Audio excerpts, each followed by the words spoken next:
Qiziloyga qon berishga kerak.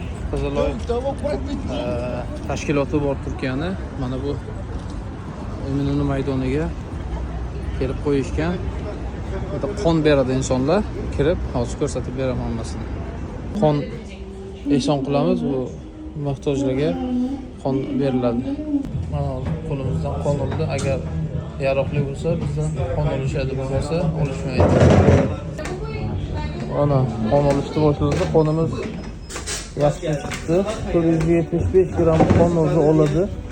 Mana bu yerdan akamizdan berdi. Atrofda turklar shunaqa qon ko'p beradi. Bu avariyaga uchragan, operatsiya bo'ladigan kishilarga ehson qilinadi. Mana shu qonni hozir 475 gram qonni 3 ga bo'lib 3 kishiga berishar ekan.